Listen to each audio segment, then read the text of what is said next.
Okay, have you ever just looked at a map and wondered, what if they're missing something?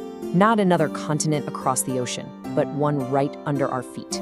Today, we're diving deep, literally, into one of the most fascinating myths out there, the Agartha Network, a supposed civilization thriving in the center of the Earth. So where does a story like this even begin?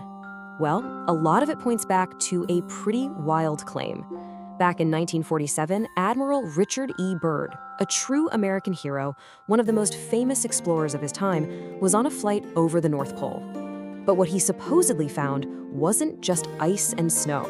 A secret diary that popped up years after he passed away tells an incredible story of him flying through an opening into a hidden world. So what do you do with that? Did this decorated American hero really find a secret world? Or is something else at play here? This one account, as controversial as it is really our doorway into one of the most persistent legends of all time. Now, before we try to separate what's real from what's just a great story, we've got to understand the story itself. So let's get into the lore, the mythology behind this whole inner Earth idea. See, the main idea here isn't just about one little city lost underground.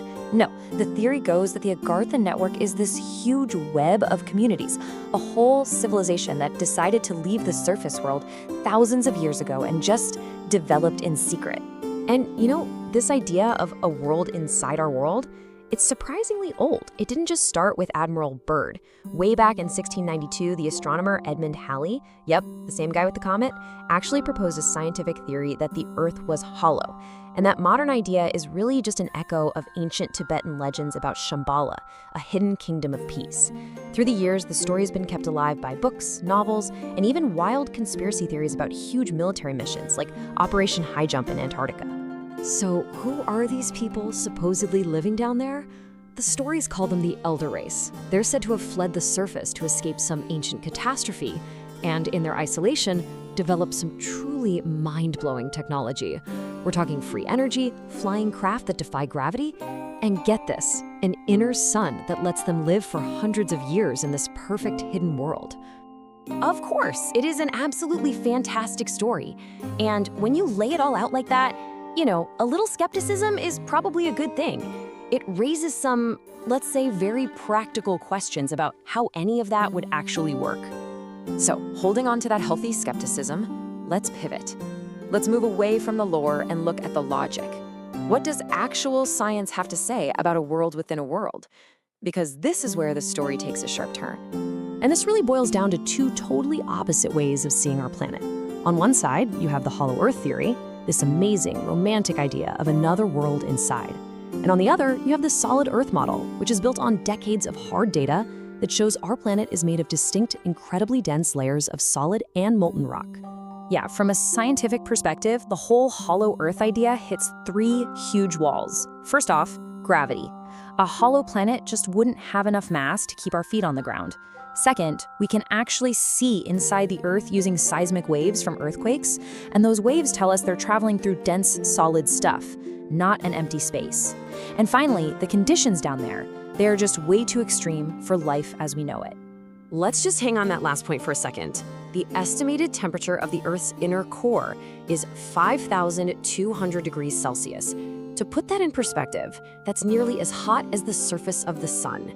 It's really hard to imagine any civilization, no matter how advanced, handling that kind of heat. And that really says it all, doesn't it? The basic laws of physics are a major problem for this story. The heat, the pressure, it would make the kind of world described in the lore completely impossible.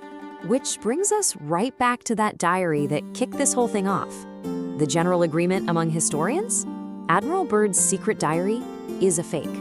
A piece of fiction probably written decades after he died to make some money off his famous name. Okay, so the science seems pretty cut and dry, and the origin story is almost certainly a hoax.